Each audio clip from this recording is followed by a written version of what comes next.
Perfect. Vreau să vă văd muncind. Nu știu cum se numește parcul, dar are o... Cum ți se pare acțiunea, Daniel? Foarte frumos și foarte ingenioas. Mă bucur pentru tine. Ție, cum ți se pare acțiunea? frumoasă, de foarte cald. Foarte cald. Foarte cald. Auzi, Adriana? După o asemenea muncă, ce merge? Un sucre. Un suc rece.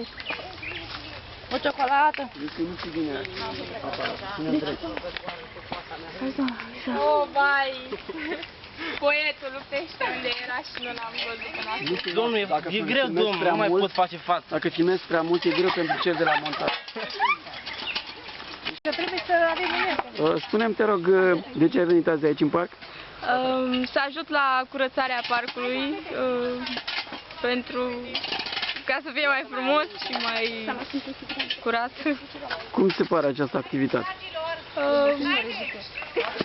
Da, e destul de obositoare, doar că e bine să ajutăm. De ce crezi că e bine să ajutăm?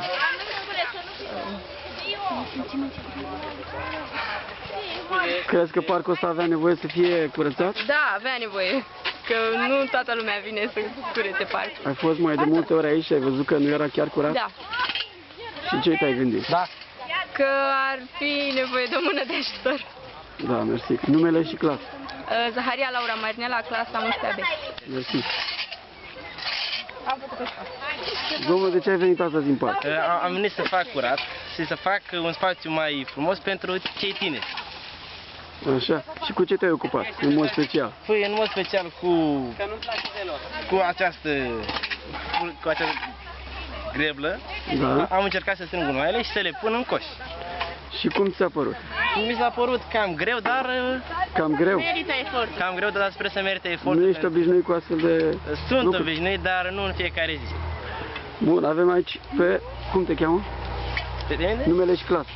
Că clasa 11C, Popazu Daniel. Bun. Avem aici pe domnișoara. Suțuianu Viorela Adina. De la ce clasă? 11 ce? Cu ce te-ai ocupat astăzi în mod special? Văd că ai Am măturat. o mătură în mână. Stai să te ajut, Sabina, stai să te ajut. Și cum ți-a părut activitatea? Destul de interesantă, grea, Grea? da, Nu dar ești totodată nu. Ți-ai stricat cumva manicurea? Corect. Asta este adevărat. Bine. La revedere! Da.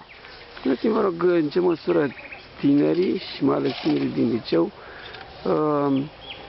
îngrijesc acest parc? La propunerea autorității locale, în colaborare cu toate școlile din orașul nostru, am luat această inițiativă să intrăm și să facem această acțiune de salubrizare și curățenie în parcul nostru Mare Ialomița, care este o avere pentru toți cetățenii din oraș. Pentru că nu am obținut fonduri pe proiectul inițiat acum 2 ani, ne-am gândit să facem ce putem cu forțe proprii.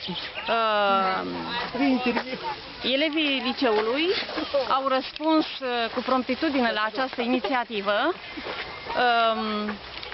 și au participat la acțiunile de curățenie și salubrizare în acest parc.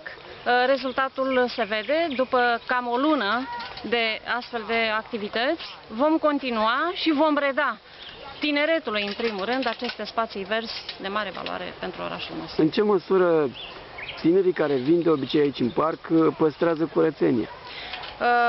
Deocamdată nu păstrează tinerii această curățenie, dar vom insista și vom veni în sprijinul acestei acțiuni de păstrare, vom monta coșuri de gunoi, vom demara de săptămâna viitoare proiectul cu iluminatul în parc și vom face mai multe acțiuni și de conștientizare, pentru că parcul în primul rând este pentru ei și al lor. Mulțumesc. Numele și funcția.